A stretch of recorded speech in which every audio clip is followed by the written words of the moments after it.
Pues nada, me encanta veros todos aquí. Hay muchos que sois de la casa, algunos otros que sois nuevos, y sobre todo me encanta ver a alguien pequeñito que imagino que habrá venido no con su papá, sino que ha traído a su papá porque quería saber de la guerra de Troya, lo cual está muy bien que alguien tan joven pues se interese por algo que es tan humano como son los mitos.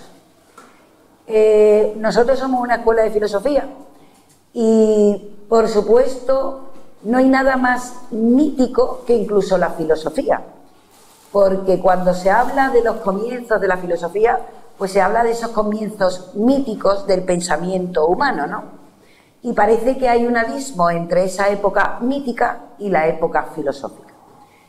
Lo que sí aprendemos aquí en Nueva Acrópolis es que esa diferencia entre ese pensamiento mítico y ese pensamiento filosófico quizás no sea tan grande la diferencia, sino que ahora hay muchos filósofos, sobre todo en el siglo XX y ahora también en el siglo XXI, que proponen la idea de quizás que aquellos mitos o aquel pensamiento mitológico que pensábamos que era quizás por falta de conocimiento del ser humano y ante cualquier fenómeno de la naturaleza o de su condición propia como ser humano, pues entonces le daba como unas características de fantasía, de misterio, porque quizás no sabía darle una explicación, ¿no?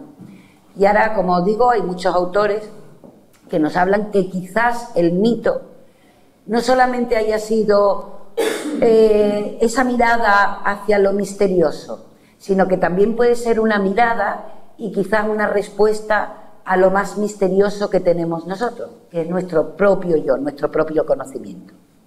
Por eso, en esta tarde, pues queríamos hablar un poco de esos héroes, de esa guerra de Troya, que, como sabéis, es la guerra de Troya, y a lo largo de la historia de la humanidad y de otras mitologías, de otras culturas y de otras civilizaciones, pues ha habido otras batallas, otras guerras, porque quizás también sea una manera de explicar conflictos en el ser humano que tenemos que buscar de alguna manera la solución a esos conflictos, y quizás nuestro imaginario, por desgracia, lo que nos lleve al conflicto de una batalla, al conflicto de una guerra, ¿no? Como os decía,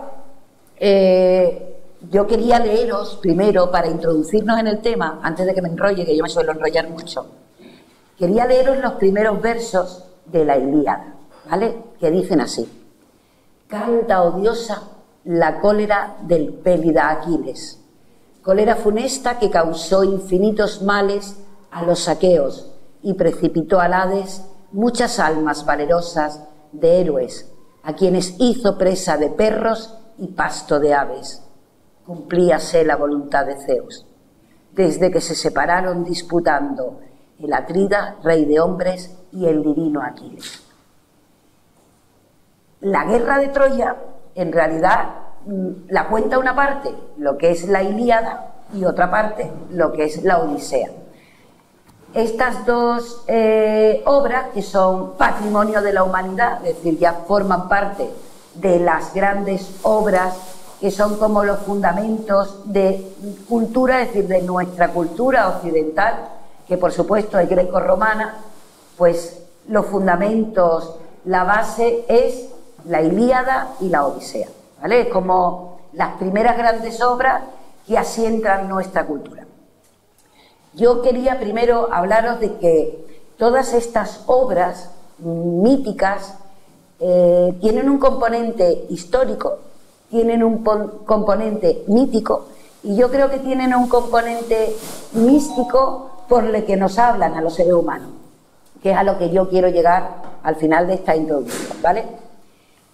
Primero deciros que ese componente histórico, como bien ha comentado Chema, sabéis que hubo un arqueólogo que se llamaba Schliemann, alemán, fue un hombre portentoso, es decir, porque él soñó de alguna manera en leer la Ilíada y soñar que aquello era real, que aquello había sido real, y encontrar el sitio exacto donde estuvo Troya, donde se supone que estuvo Troya, que hay muchas investigaciones que hablan que sí, que ahí estuvo la ciudad de Troya. Lo que pasa que debajo de 7 niveles diferentes. pero él lo descubrió. Es decir, descubrió que había un hecho histórico. Pudiera haber sido guerra o no, o lo que cuenta Homero en la Ilíada y en la Odisea, pero sí que ahí hubo un hecho cruento. En una de esas ciudades se ve que ha sido quemada, que ha sido arrasada, y entonces pues probablemente pudiera haber sido el hecho histórico de la guerra de Troya. También hay un hecho histórico curioso, que cuando antes de todo este escrito, antes de toda esta guerra, de todo este relato que nos va a contar Homero, pues aparece que hay un hecho histórico que se viene investigando desde hace mucho tiempo y que lo podemos ver en el lenguaje, en nuestras historias míticas, en nuestras religiones, etcétera, que son las invasiones indoeuropeas. Es decir, que desde el Indo aparecen unos pueblos que van desde el norte hasta el sur conquistando e invadiendo esa Grecia arcaica. Entonces vamos a ver en todos estos mitos, no solamente en los que nos cuenta Homero, sino en lo que después veremos que se va a convertir la religión griega. Quizás estos pueblos del norte, que eran pueblos patriarcales y de religiones solares, pues van conquistando poco a poco ese mundo arcaico, matriarcal y de diosas de la tierra, diosas de la luna. Vamos viendo cómo poco a poco se van uniendo estas dos culturas diferentes y van proponiendo una nueva religión, donde, como sabéis todos, imagino que todos sabéis, si estáis aquí es que sabéis un poquito de mitología griega, sabéis que los dioses, esos dioses solares, pues se van a casar con esas diosas lunares o dioses terrestres, pero va a haber raptos, va a haber violaciones, el dios que rapta a una ninfa, el dios que rapta a una mujer y que tiene hijos con ella. Pues ahí nos cuentan estos historiadores o estos investigadores de estas mitologías que probablemente estemos viendo esa unión de esas dos culturas, ¿no? De esos conquistadores que van conquistando esta Grecia arcaica. Y también después lo vamos a ver en un cierto paralelismo con la religión griega, porque vamos a ver unos seres, los dioses olímpicos, que son los dioses que van a estar en el Olimpo, es la religión oficial, la religión de la ciudad, etcétera. Pero también va a haber una religión mistérica, una religión iniciática, que es mucho más oscura, mucho más esotérica, porque es oculta, porque los iniciados en estas religiones no podían contar pues lo que pasaba en esas iniciaciones, y que en muchas de ellas se habla de la vida y de la muerte, de ese misterio del paso de la vida a la muerte, de misterios de fecundación, de agricultura, es decir, todo relacionado con aquellas diosas madres. Todo esto os lo cuento para que veáis que aquello que nos dicen mucho y que nos han contado muchas veces, y yo lo digo por la jovencita que hay ahí, que no te creas cuando te digan que los mitos son cuentos, no lo son. No son historias para engañarnos, no son historias porque no sabíamos entender las cosas, no, es mucho más profundo, porque podemos ver algo que ha formado parte de nuestra historia y que ha quedado como en una nube muy lejana, pero también podemos ver algunas realidades que todavía nos pertenecen como seres humanos y que no podemos dejar que nadie nos quite. Lo bueno que tuvieron esta historia, o esto que os estoy contando, que hubo un personaje que se llamó Homero, que no sabemos todavía, que también hay muchos estudiosos que dicen que quizás Homero no fuera solamente una persona, sino que fuera varios personajes, que estas historias se fueron contando. Imaginaros cómo esas conquistas, cómo fueron pasando de una generación a otra, cómo se fueron contando, no solamente la conquista, sino cómo lo vivió la gente de aquel momento, cómo vivió quizás la pérdida de algunos de sus elementos culturales para asimilar otros, y cómo todo eso se fue transformando en un mito que se fue contando de casa en casa, de pueblo en pueblo, por estos bardos.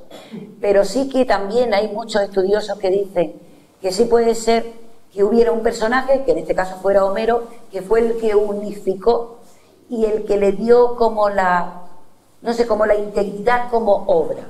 y que ha sido el que ha dado esa imagen y ha podido unir ese pensamiento arcaico griego con un pensamiento más moderno helénico, ¿no? Por llamarlo de otra manera, aunque el helenismo sabemos que es un poco más tarde, pero es por distinguir esa Grecia arcaica de esa Grecia helena, ¿no?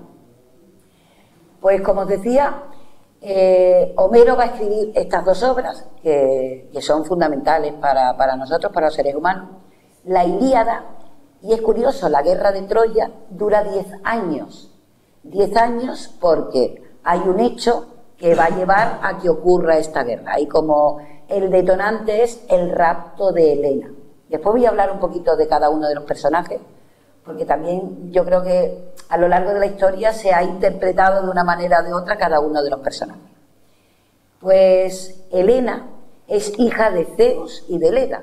Es decir, Zeus se enamora de su madre y conoceréis todos la imagen maravillosa del cisne al lado de Leda.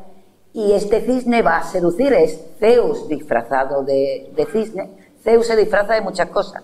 A mí me encanta cuando David nos lleva a ver estrellas, que nos cuenta la lluvia dorada, un toro, el cisne, y así miles de formas. Claro, Hera, que era su esposa, pues estaba un poquito harta de él. Pero no quiero bajar a los dioses, a nuestro mundo humano. Los dioses tienen que estar en su sitio, en el Olimpo.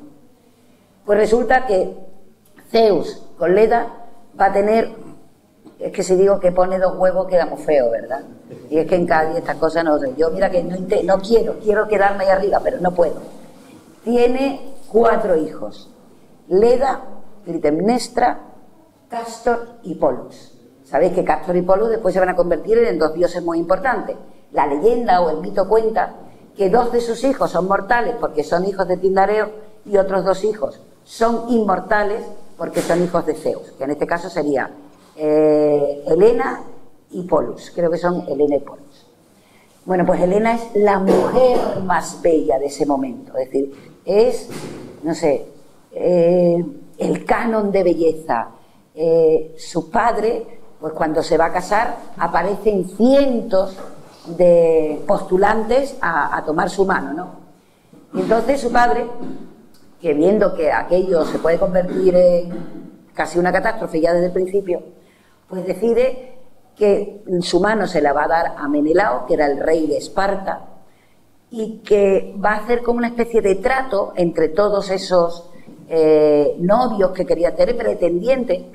Pues hace un trato de que si en algún momento ella necesita ayuda o su esposo necesita ayuda, pues que todos van a estar ahí para brindarse. ¿Qué es lo que pasa? Que Helena se va a Esparta con Menelao y fijaros, todas estas historias hay como una mezcla constante de la vida del ser humano, de los seres humanos y de los dioses. Es decir, todo está completamente mezclado. No existe una vida humana y una vida celeste, sino que todo está implicado. La vida de los dioses depende de la vida de los seres humanos y así como la vida de los seres humanos depende de la vida de los dioses. Pues en un momento de esta historia, pues hay un príncipe troyano. Troya supuestamente podía estar ahora mismo en la costa de Turquía. Además muy bonita el sitio arqueológico, porque cuando entra hay un gran caballo de Troya y ahí se ven un poco las ruinas, que ya no se ve nada, es decir, que se ven parte de las murallas y uno se imagina pues dónde estaría el río, dónde estaría toda esa geografía que nos cuenta Homero en su libro. Como os decía, hay un príncipe troyano que se llama Paris, hijo de Príamo y de Écuba, y que está un día pastoreando por el campo y se le aparecen 3 diosas. 3 diosas que portan cada una manzana. Perdón, él tiene la manzana. Perdonadme, se me ha ido la mía. Paris tiene la manzana. Y claro, las diosas quieren tener esa manzana de oro. Entonces se le aparecen 3 diosas que son Hera, es Atenea y es Afrodita. Y cada una de ellas le va a ofrecer algo para que sea la elegida, ¿no?, de esa manzana. Y Paris, Atenea le ofrece la sabiduría. Hera le ofrece el poder. y Afrodita, le ofrece la mujer más bella del mundo. En este caso era Helena. Por supuesto, Paris, también le llaman Alejandro, Paris elige a Helena. Y en estas, el destino, los dioses van conjugando todo para que Paris tenga que ir de embajador a Esparta. Menelao en ese momento pues ha tenido que salir y deja a su esposa sola. Y claro, hay un amor, algunos dicen que se enamoran inmediatamente, otros dicen que Paris se enamora de Helena y la rapta, es decir, pero el detonante de la guerra de Troya va a ser ese, el rapto de Helena. Como os decía, en la Ilíada no se cuenta toda esta historia. En la Ilíada lo único que nos cuenta Homero es el último año de esos 10 años de guerra que produce todo ese rapto, es decir, todo este acontecimiento produce 10 años de guerra porque inmediatamente Menelao, cuando ha visto que su esposa ha sido raptada, pues llama a ese concilio, a esa alianza de otros príncipes aqueos, griegos, que tienen que prestarle ayuda para ir a buscar a su esposa. Desde el primer momento de esta guerra de Troya, los dioses van a tomar partido, unos por los troyanos y otros por los aqueos. Como os decía, en esta obra, que también es lo interesante, y dicen que es muy original, es donde Homero nos va a plantear, porque el principal protagonista de esta obra es Aquiles, es la cólera de Aquiles, es lo que nos quiere narrar Homero en este corto espacio, que es un año, es decir, todo lo que pasa para que Aquiles tome diferentes decisiones que van a ir favoreciendo la guerra a unos y a otros. Homero lo que nos cuenta es esa cólera. Y para empezar a hablar un poco de los personajes, yo he elegido a 4 personajes, porque claro, no podía hablar de todos los personajes que aparecen en la obra de la Ilíada. He elegido a 4 que me parecen muy interesantes, que son Aquiles, es Helena, es Ulises, por supuesto, que después también aparece en la Odisea, y es Casandra. Casandra es un personaje que se habla muy poco de ella, pero que a mí me parece que tiene mucho intríngulis, ¿vale? Después, si queréis, podemos hablar de otros si tenemos tiempo. Aquiles es la elección. Él ha tenido de alguna manera que elegir desde muy joven qué es lo que hacer con su vida. Su madre es una diosa, por supuesto, él es un semidios. Su madre es Tetis, es una diosa marina, y su padre es Peleo, un rey griego. Y ya desde principio a su madre le dice que su hijo o va a morir en la gloria absoluta, pero muy joven, o muy mayor si no se mete en problemas. Es decir, si se queda en su casa escondido, sin protagonismo, sin honor y sin gloria, podrá vivir mucho tiempo, pero si elige vivir de manera heroica y con gloria, morirá joven. Su madre, como es una diosa, tiene la posibilidad de hacer a su hijo inmortal. Entonces dice que cuando nace lo coge por el talón, lo mete en la laguna Estigia para concederle la inmortalidad, pero claro, por donde lo ha cogido es la única parte de su cuerpo que sigue siendo mortal.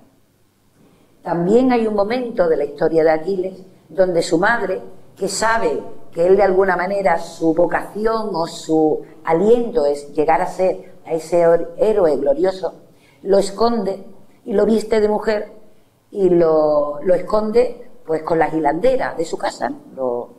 Las que estaban tejiendo. Y entonces alguien que sabe que Aquiles tiene que entrar en la guerra de Troya para poder vencer en la guerra a los griegos, pues le pone como trampa dentro de todas esas telas, le pone una espada. Y entonces él inmediatamente, cuando ve la espada, pues siente como el llamado de su alma heroica, que le dice que él no puede morir viejo, sino que tiene que morir con gloria, pero joven. Aquiles, acompañado de sus mirmidones, de sus guerreros propios, pues llega a Troya, y este tiempo que nos cuenta Homero, este último año de la guerra, él se ha enfadado muchísimo porque en una de estos combates, en una de estas refriegas que tienen troyanos y griegos, pues él ha conseguido el botín de varias mujeres. Entre ellas está una mujer bellísima también que se llama Briseida. Pero uno de los jefes griegos, pues decide quitarle el botín de guerra que tiene Aquiles.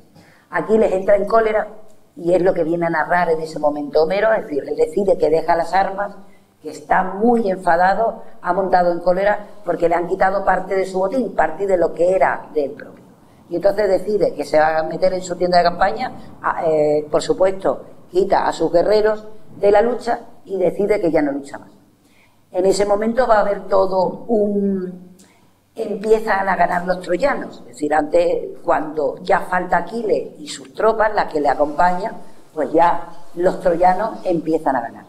Pero va a haber un momento donde otra vez esa elección, Aquiles tiene que elegir, elige abandonar en un momento la lucha y va a elegir otra vez volver a la lucha por otro hecho en cuestión, que es que su amigo, su amante Patroclo, ha sido muerto en combate. Entonces él inmediatamente decide que va a luchar. Sale otra vez a la lucha sabiendo que ya le han dicho de esta no vas a salir. Él sale, lucha y mata a Héctor, que es otro de los grandes. A mí es que me gustaría haber hablado de verdad, porque Héctor también me parece un personaje maravilloso, pero es que son cientos de personajes los que hay en Troya y son todos tan bonitos. Pero Héctor también es un personaje, es el hijo del rey de Príamo, es el primogénito, el que de alguna manera iba a prolongar esa dinastía, es el hijo maravilloso, el buen guerrero, el buen padre, el buen esposo, el buen ciudadano, es decir, lo tiene todo. Pero Aquiles lo mata, en venganza por haber matado a su amigo Patroclo. Y aparte ahí hay un momento de esa cólera de Aquiles, que es un personaje que tiene como esos claros oscuros, los mismos claros oscuros que podemos tener los seres humanos, ¿no? Porque ante un gran personaje, ante un gran héroe, uno piensa que va a tener como esa elegancia en el combate, ¿no? Y decide coger el cadáver de Héctor y llevarlo, arrastrándolo con su carro alrededor de toda la muralla de Troya. Imaginaros la familia, el padre Príamo, su madre Hécuba que está mirando, su esposa, como ve que el cuerpo de su amado hijo, de aquel héroe también troyano, pues está siendo de alguna manera pues mancillado, ¿no? por Aquiles. Y hay una escena muy bonita, que es donde también se ve esa elección, es decir, ese personaje de Aquiles que va cambiando del guerrero heroico al atroz enemigo y que de repente aparece la compasión. Y eso está muy bien dibujado, Homero lo dibuja muy bien. Porque Príamo se acerca al campamento griego, pide hablar con Aquiles y de alguna manera hace que se compadezca Aquiles de él porque le pide el cuerpo de su hijo para poder ser quemado en una pira como cualquier héroe, cualquier guerrero troyano tenía que serlo. Y entonces hay un momento donde Aquiles vuelve a esa compasión del guerrero, ¿no? Y le devuelve. Esto es mucho más bonito, yo estoy intentando contarlo, pero mucho más bonito, ¿no? Y entonces Homero hace muy bien, dibuja muy bien ese personaje, porque es el guerrero, como os decía, atroz y a la vez heroico, pero también el compasivo, ¿no? Aquel que se compadece del dolor de un padre y le devuelve el cuerpo de su hijo para que pueda ser honrado y tener sus honras fúnebres, ¿no? Por eso yo digo que Aquiles, si le tuviéramos que poner un epíteto, yo pondría Aquiles el que debe elegir, ¿no? Él a lo largo de su vida elige. Sabéis que, aunque no aparece en la Ilíada, después nos lo va a contar Homero en la Odisea, va a ser París el que mate a Aquiles, es decir, ese París el pobre pasa sin pena ni gloria, es decir, tiene 2 o 3 caramuzas, pero no es el héroe ni troyano ni aqueo que despierta admiración. El pobre es el que metió la pata desde el principio, ¿no? Por hacer lo que no tenía que hacer. pero va a ser el que mate a Aquiles con una flecha que lanzará y le dará en ese talón de Aquiles, que era lo único mortal que tenía este personaje. Después os quería hablar de Helena. Yo me llamo Helena y yo me pongo Helena con H porque yo desde que me leí, que además tendría tu edad más o menos, me leí la Ilíada y yo dije, ¿y yo por qué mi nombre no tiene H? Inmediatamente yo le puse una H.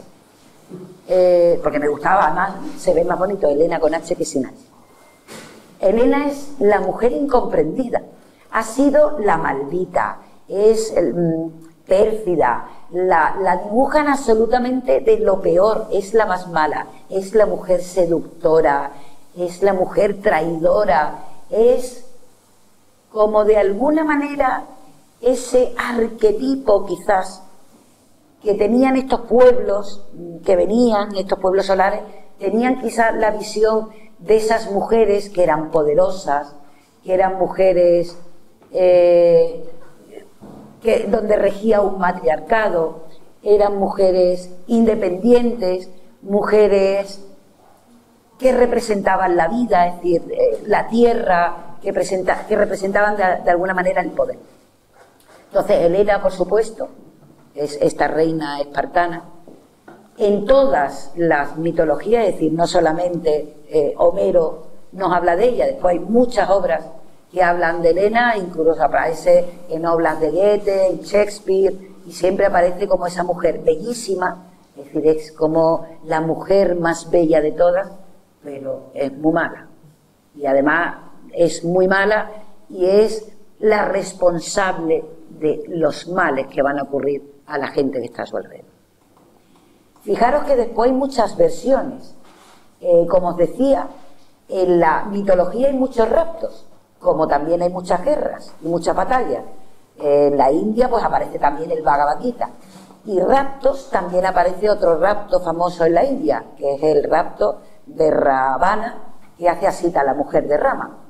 Como veis que en las mitologías, una de nuestras materias que hacemos aquí en Nueva Acrópolis es la de religiones comparadas y simbología. ¿Por qué? Porque nos gusta comparar las diferentes mitologías, las diferentes simbologías y religiones para darnos cuenta de que no hay nada nuevo bajo el sol. Es decir, que toda la historia de alguna manera se repite porque, como os decía, en estos mitos hay como un monomito, ¿no? Como diría Joseph Campbell, que es un estudioso de estos temas muy importante del siglo XX.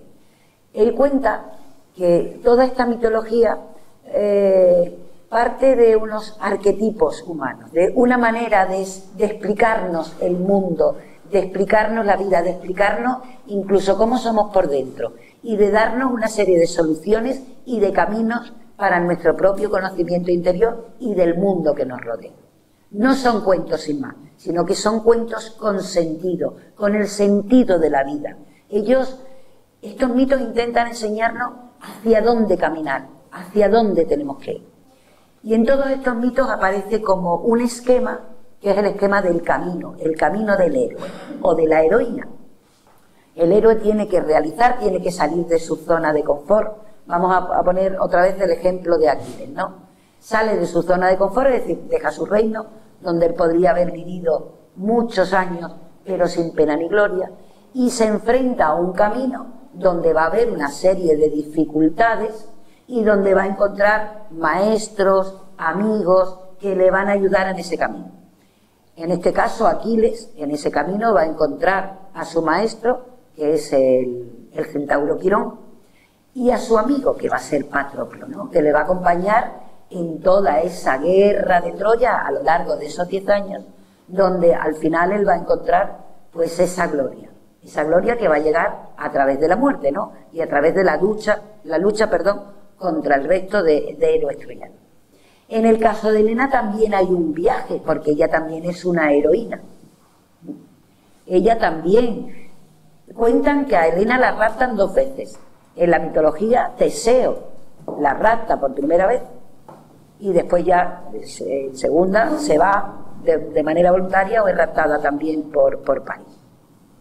Pues en ese viaje nos vamos a encontrar a una mujer que, aunque nos la quieren pintar de lo peor, es una mujer que que es muy interesante, porque en realidad, fijaros qué curioso, aunque el pueblo de Troya la odia, la familia de París la adora. Y ella ha sabido ser reina tanto en Esparta como en Troya. Y ha sabido mantener su posición de princesa, de reina. Y yo creo que es muy interesante porque también guarda cierto simbolismo con aquellas diosas lunares, ¿no? Con aquellas diosas de la tierra, con aquellas diosas de la noche, de la nocturnidad, de lo misterioso en lo femenino, y que quizás desde lo masculino no se puede entender, y entonces lo pintan como no lo entiendo, tiene que ser malo, como no lo entiendo, tiene que ser pérfido, como yo no puedo comprenderlo, no puedo llegar al secreto que guarda, pues no debe ser bueno. Y Helena creo que simboliza esa característica femenina de ser reina. No sé si habéis leído, hay un libro de Robert Graves que a mí me encanta, que se llama La diosa blanca, donde habla de estas circunstancias, de aquellas diosas arcaicas donde se representa la doncellez, la madurez y la vejez de una mujer, ¿no? Y cómo en cada una de esas etapas pues hay un misterio que descubrir. En el caso de Helena está ese misterio de cuando es doncella, porque ella es hija de Zeus e hija de una mortal, y cómo hay ese misterio y cómo ese Teseo también la rapta, ¿no? Y se la lleva. Hay ese misterio de mujer ya madura cuando es reina de Esparta y consigue ser reina de Troya. Y ya después queda en una nebulosa, porque hay historias que cuentan que en realidad Helena nunca llegó a Troya y se quedó en Egipto. Fijaros qué curioso, en Egipto. Hay otras historias que cuentan que Menelao, que vuelve con Menelao a su casa. Hay otras historias que cuentan que en realidad fue una sombra lo que llegó a Troya. Pero siempre hay un misterio, siempre hay algo especial. Y hay otro personaje que a mí también me entusiasma, que es el personaje de Ulises. Ulises, que en realidad su historia aparece en la Ilíada, pero su historia donde está contada es en la Odisea. En otro de estos libros de los que he hablado, de estos poemas, que eso es para otra charla, que yo me gusta, no sé, para junio así la daré, porque yo de siempre me había entusiasmado Odiseo, que es un nombre griego, Ulises, la latinización del nombre de Odiseo, porque Odiseo es la astucia, es el ingenio humano, la inteligencia humana. Él también tiene que decidir, pero cuando decide inteligentemente. Pero es astuto, no sé, yo creo que es el héroe más humano, el héroe más al que los dioses lo quieren castigar de todas las maneras. Su gran enemigo es Poseidón, pero consigue a base de inteligencia, de manejar su mente. Además nos propone un viaje lleno de aventuras, un viaje que yo creo que es un viaje mistérico, un viaje de conocimiento interior, un viaje donde después muchos poetas posteriores nos han explicado que lo importante de Ulises no es llegar a Ítaca, sino el viaje que vive. Bueno, Ulises es un rey, vive en la isla de Ítaca, está casado con Penélope, que es otra de las heroínas maravillosas de esta epopeya o de esta saga troyana, pero tiene que marchar a Troya, ¿no?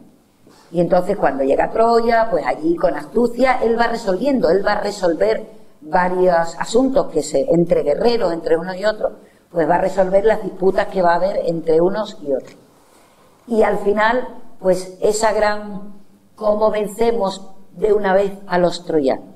Y entonces se le ocurre aquella gran artimaña de construir un gran caballo de madera, de esconder a los guerreros griegos dentro del caballo, meterlos dentro de la ciudad de Troya, es decir, para que los troyanos, pues es una ofrenda que hacen a Poseidón, que los griegos aparentemente se van en sus barcos y los troyanos aceptan ese regalo.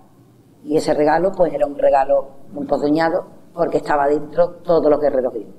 Entonces, por la noche, y arrasan Troya.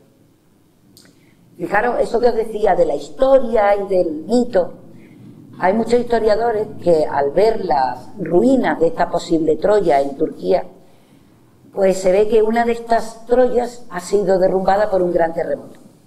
El caballo era el animal simbólico de Poseidón, y Poseidón no solamente es el rey del mar, sino que también es el rey de los terremotos, el dios de los terremotos. Entonces probablemente ahí contaran dentro del mito pues como que ese gran caballo, ese gran terremoto, pues acabó con una de estas estratos de la antigua ciudad de Troya. Lo que os decía, Ulises es el ingenio humano, es el utilizar la mente de manera muy astuta. El pobre a lo largo de su viaje se va a encontrar con 1000 peripecias, que ya os lo contaré si queréis en otra charla.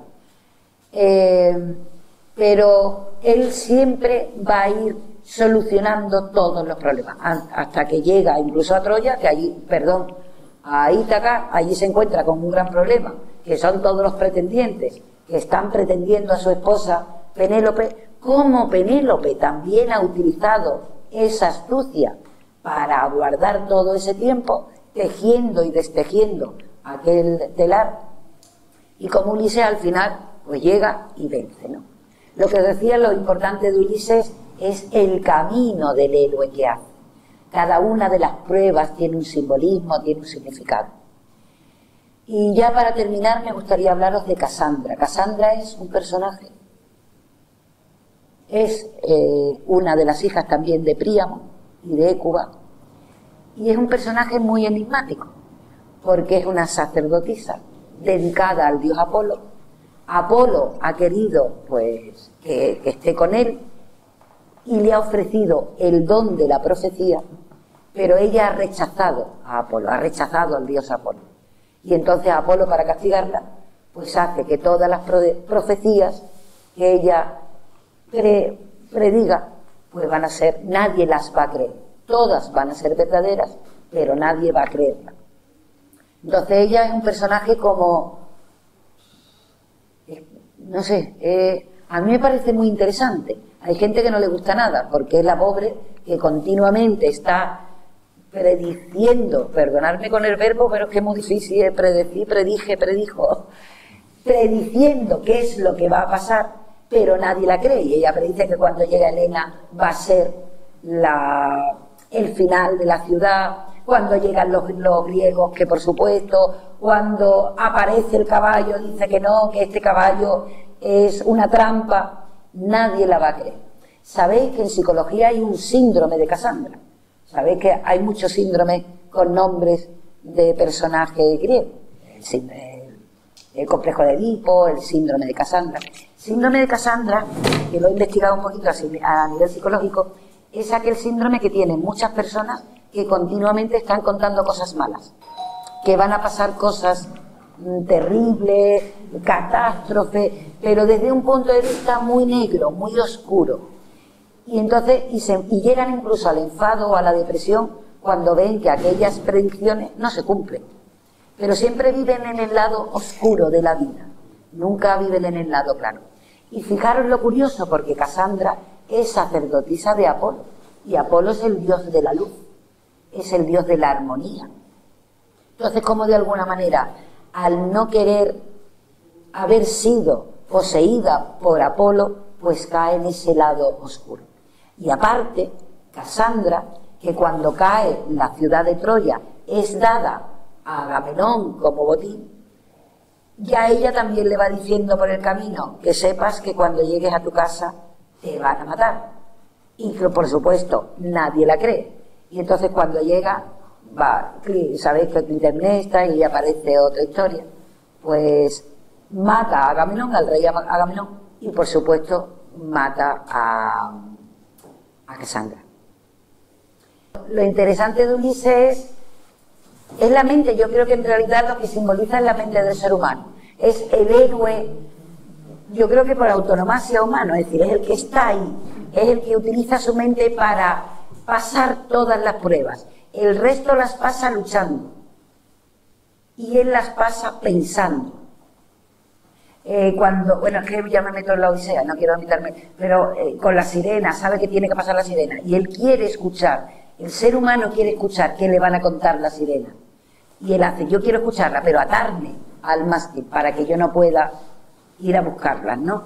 Yo creo que es un personaje que en cada una de sus aventuras, de sus pruebas en el camino, nos va demostrando que es un héroe muy ser humano, es decir, muy humano, con características muy humanas. Él no tiene ni padre ni madre, sus padres son mortales. Así que es como, no sé, el personaje más humano de todos estos.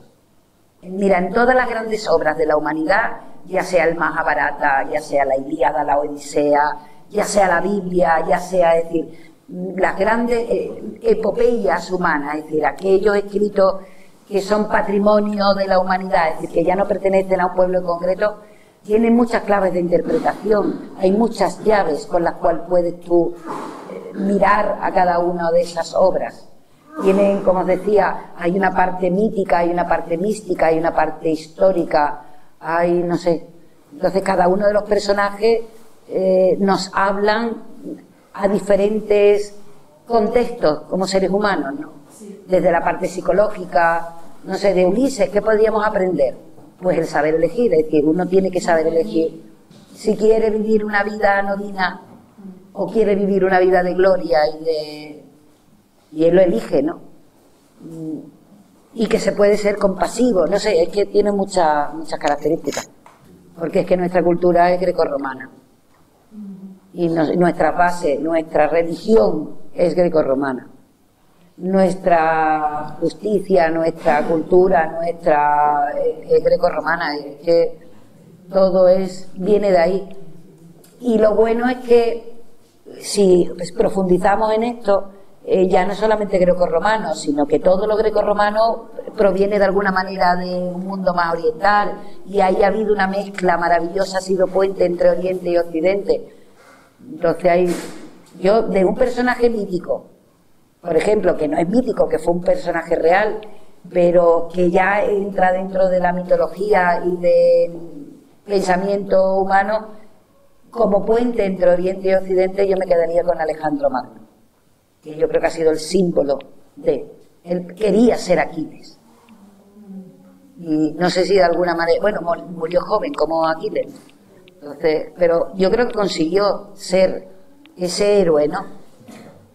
Y consiguió, quizás por su muerte joven, por no haber podido alcanzar lo que él quiso alcanzar, pues por eso tenemos un héroe como él, ¿no? Pero somos, y nos gusta tanto porque lo somos, porque seguimos siendo romanos y griegos. Otro día, por ejemplo, hablar de los héroes griegos de la guerra de Troya que vienen a Cádiz o que vienen a esta zona.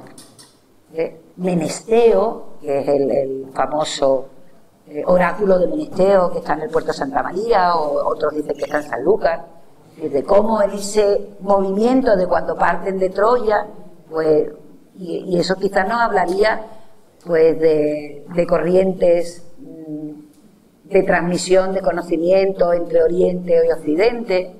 No sé, podríamos hablar de Tarteso, podríamos hablar de cómo todo en la historia se va mezclando, ¿no? Y después de tantísimos años. Pero es curioso el abrir de vez en cuando un libro o una página y ver que puede haber muchas interpretaciones y que a lo mejor todas dicen la verdad, pero desde la que hablan desde la profundidad del alma humana, de nuestras batallas interiores, de nuestros troyanos y aqueos en nuestro interior y a quién le damos preponderancia, o hasta cuestiones comerciales o cuestiones... Pues por desgracia yo creo que está muy de acuerdo. Es decir, guerras, a mí me gustaría que todas las guerras las pudiéramos mirar desde el lado mítico, aunque cuenten una historia de violencia, porque en realidad cuando lees la Ilíada es súper violenta, es decir, es como, yo qué sé, cabezas cortadas, espadas que dan muertos a miles. Y yo creo que deberíamos de quedarnos en el hecho de que si los seres humanos encontráramos la paz en nuestro interior, no tendríamos que buscar la guerra, no tendríamos que buscar la búsqueda de la paz fuera, porque la búsqueda de la paz fuera de alguna manera nos lleva a la guerra. pero si encontráramos la serenidad, si encontráramos quizás la paz en nuestras propias guerras, en nuestros propios conflictos, que son de los que hablan estos mitos, porque en realidad los que nos proponen son mitos, conflictos universales para todos los seres humanos. Es decir, la gloria, el poder, o no sé, vivir una vida tranquila y serena, o morir con valentía o vivir cobardemente. Es decir, es como, ¿qué preferimos? ¿Cuáles son nuestros conflictos? Y yo, no sé, yo propondría quizás un estudio de verdad serio de estas cuestiones para darnos cuenta que al final lo que nos proponen todas es conócete a ti mismo, es decir, conoce al ser humano, conócete primero a ti, porque todo esto es como pistas, son como mapas, es como un viaje, es como el viaje que nos propone Odiseo. Y son pistas, son pruebas, es aceptar las pruebas, porque la vida toda es una prueba. Como decía al principio, es el sentido de la vida. Encontrar nuestro sentido en la vida y encontrar el sentido que debemos llevar en la vida. Yo creo que eso nos llevaría a superar muchos conflictos, a superar muchas batallas interiores y, por supuesto, a superar muchos conflictos con el otro. Porque no solamente nos entenderíamos a nosotros, sino que también entenderíamos al que tenemos enfrente. Y yo creo que las guerras poco a poco se irían. Pero hoy en día seguimos viviendo la guerra.